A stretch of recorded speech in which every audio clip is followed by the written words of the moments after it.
Kaixo ikasleok, gogoratu DBH lehenengo mailan gaudela, 3. unitatean, nolako itxura, halako erabakia. Bideo honetan, poligonok eta zirkunferentziak landuko dira, zailkapena eta irudikapena, eta gero, beste bideo batean, azalduko da, poligonoak zelan izendatzen diren. Ikusten duzuen moduan, bai bigarren puntua, bai hirugarrena, bigarren adierazlearekin lotuta egongo dira.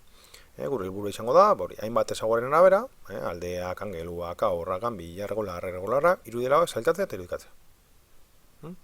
Goazen. Zer da poligono bat? Poligono bat da, hemen ikusten da moduan, segmentu desberdinez lotuta dagoan irudi laua. Irudi lau itxia. Segmentu danak osatu behar dabe itxia dan eremu bat. Ezaugarri desberdinak egongo dire, esaterako aldea, poligono danek aldeak edukiko dituzte, eta alde bat izango da segmentu bat. Hemen, poligono honek zemak segmentu edukiko dauz? Bat, bi, hiru, lau, bost, sei, zazpi eta sortzi.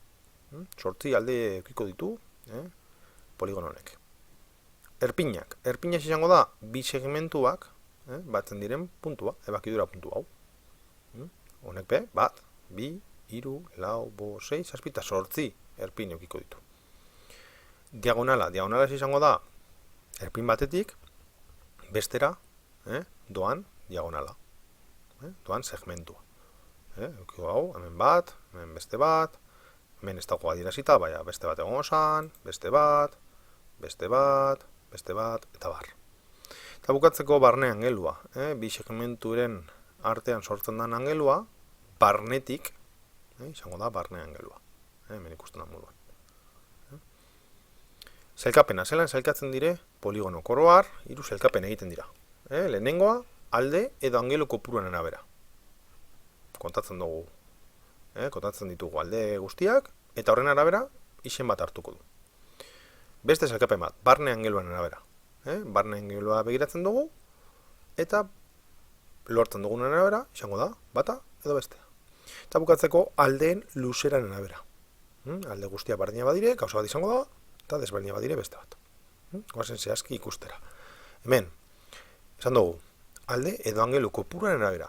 3 alde eta 3 angelu dituela, triangelua, zuzenean, izen hau hartzen du. Laukia, 5 pentagonoa, hesagonoa, heptagonoa, oktogonoa, eneagonoa, dekagonoa, dodekagonoa, eta bar. Esaterako. Adibide honetan, esan dugu lehen, 8 alde dituela. Hortaz, 6 izen hartuko du oktogonoa. Poligono hau, oktogono bata. Zailkapen honen arabera. Barne angeluaren arabera. Izango da edo konkaboa, edo konbexua, edo aurra, edo ganbila. Ganbila noiz izango da, barne angelu guztiak 180 baino txikiagoak direnean. Esaterako, hemen danak dira 180 baino txikiagokoak, hortaz, poligono hau ganbila izango da. Kontrara, poligono honetan agertzen da barne angelu hau. Eta barne angelu hau izango da 180 baino gehiago. 180 baino handiago izango da, hortaz, poligono hau aurra izango da. Eta oso horreza da, barne angeluaren kontu hau, edo ganbila, edo aurra. Lehengo adibidean, hemen, zelako tire barne angelu guztiak, 180 baino txikiagoak, hortaz, hau izango da poligono ganbil bat. Oktogono ganbil bat. Eta bukatzeko, 3. zailkapena izango da aldearen luzeraren arabera.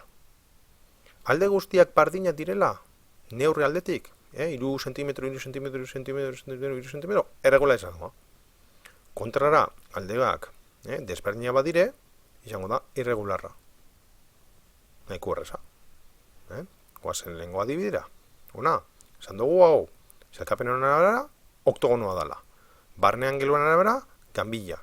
Eta zelako dire hemen aldeen luzerak, bardinak. Hortaz, erregularra izango da. Hau izango da, oktogono, ganbil, erregularra.